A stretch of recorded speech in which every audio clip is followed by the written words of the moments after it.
Bonjour à tous et bienvenue, je suis ravie de vous retrouver dans cette vidéo qui est la dernière vidéo de cette année, la dernière vidéo de 2020. Comme toujours, les moments comme celui-ci, c'est-à-dire la fin de l'année et le début de la nouvelle année, mais aussi en général les moments de passage, de changement, les anniversaires, etc. C'est toujours l'occasion de faire des bilans et surtout d'imaginer de nouveaux projets, des changements, des ambitions pour le futur. Donc c'est exactement ce qu'on va faire dans cette vidéo. Je vous invite dès maintenant, si ce n'est pas encore fait, à vous abonner à la chaîne, c'est très important, abonnez-vous, et activez la petite cloche pour recevoir une notification chaque fois qu'une nouvelle vidéo est publiée pour être sûr de ne pas la rater. Alors, le bilan de cette année, ça va sans dire, on n'a même pas besoin de l'expliquer, est un bilan qui est compliqué, qui est dur, parce que l'année a été compliquée, l'année a été dure. Chaque année peut être plus ou moins heureuse ou plus ou moins malheureuse pour chacun en fonction de ce qui se passe dans sa vie, individuellement disons, mais cette année voilà, a été très dure et douloureuse à un niveau global, à un niveau collectif évidemment à cause de la pandémie de Covid-19. Donc il n'y a pas grand chose à dire à ce niveau-là, sauf qu'on espère vraiment que ça finira le plus vite possible, qu'on sortira de cette crise le mieux possible, le plus rapidement possible. Alors évidemment l'arrivée du vaccin est un espoir dans ce sens-là, on espère que ça sera la solution et on espère voilà, que la nouvelle année sera meilleure. Alors parlons maintenant de la chaîne, de notre chaîne. En ce qui nous concerne, le bilan est très positif, ça a été une année vraiment riche pour la chaîne. On a publié 21 vidéos avec celle-ci, avec celle d'aujourd'hui, ce qui fait en fait 63 vidéos, parce que si vous avez l'habitude de me suivre, vous le savez déjà, sinon voilà, je le dis maintenant. Chaque fois que je publie une vidéo, la vidéo est publiée en 3 langues.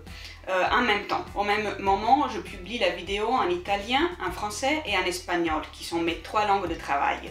Donc d'ailleurs, si vous parlez un petit peu d'italien ou d'espagnol et que vous êtes curieux, sachez que vous pouvez aller écouter les contenus même dans ces 2 autres langues.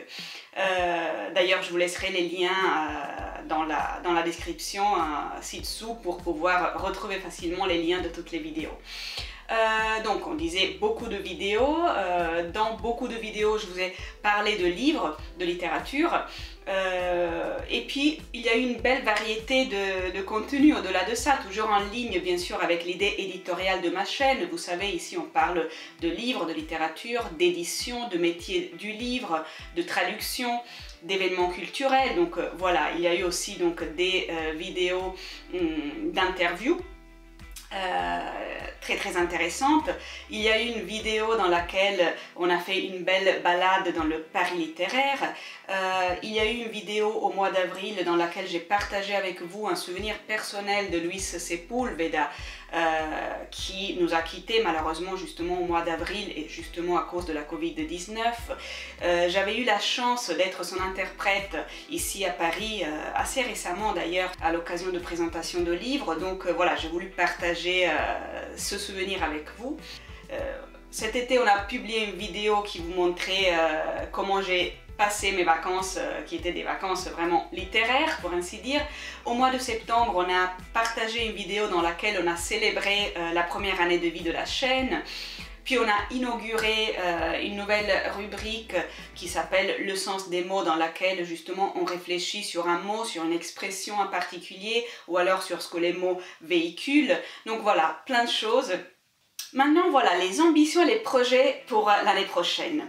Alors l'idée fondamentale bien sûr est celle de continuer à publier des contenus avec la même motivation et le même soin que nous avons mis jusqu'à maintenant, voire plus.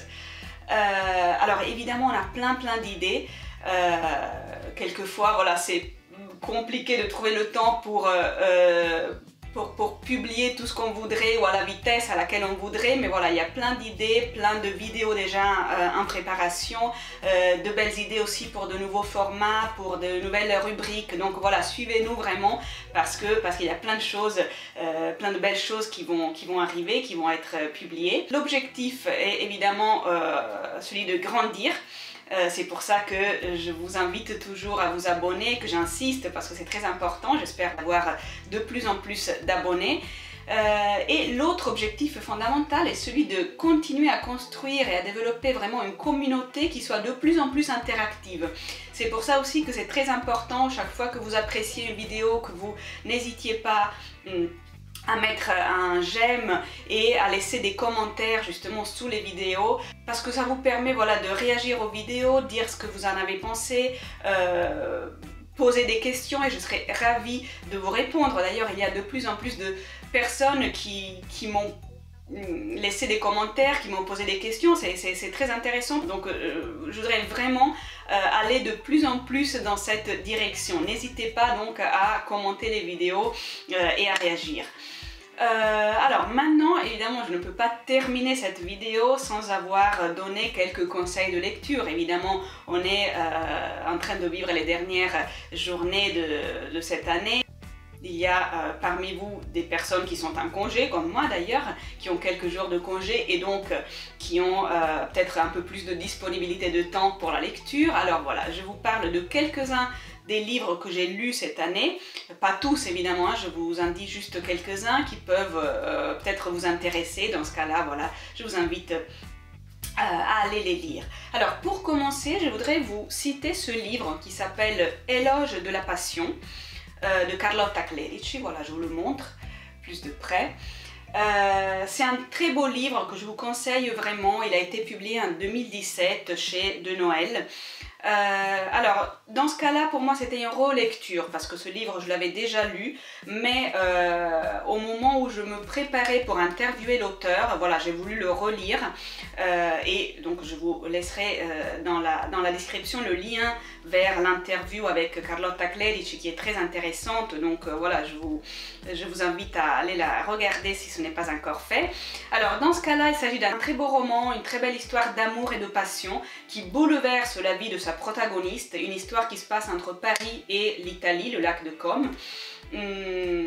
Donc voilà, un très très beau livre que je vous conseille vraiment. Et en l'occurrence, ça c'est très intéressant, Carlotta Clerici qui est italienne, écrit en français, c'est-à-dire c'est une auteure italienne mais qui vit à Paris depuis très très longtemps, et elle a choisi le français comme langue d'écriture. Donc voilà, ce que j'ai là dans les mains, ce n'est pas une traduction, même si l'auteur est italienne, mais il s'agit bien de l'original, et curieusement, ce roman-là n'est pas encore traduit en italien, ce qui est dommage, mais ce qui est une autre histoire.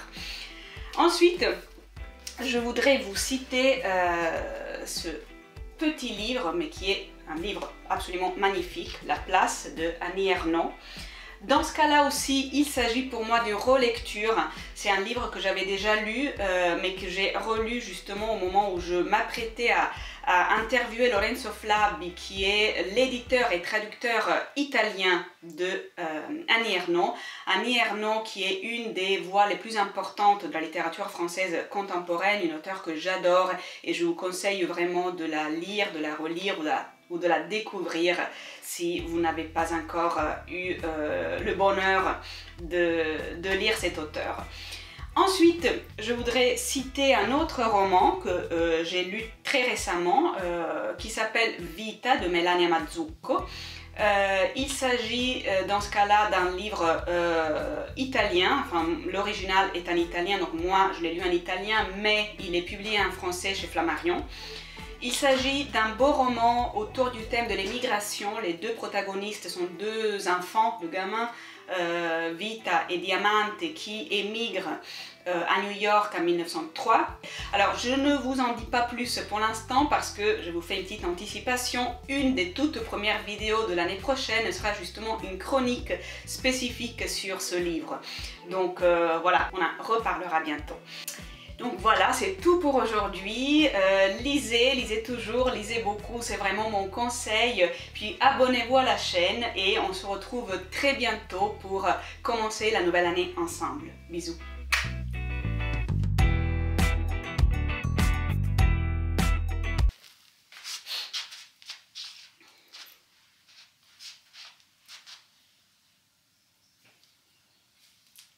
Bonjour à tous et bienvenue, je suis ravie de vous retrouver dans cette vidéo qui est la dernière vidéo de cette année, la dernière vidéo de 2020. Celui-ci, c'est-à-dire les moments de passage, les moments de changements, des anniversaires ou voilà,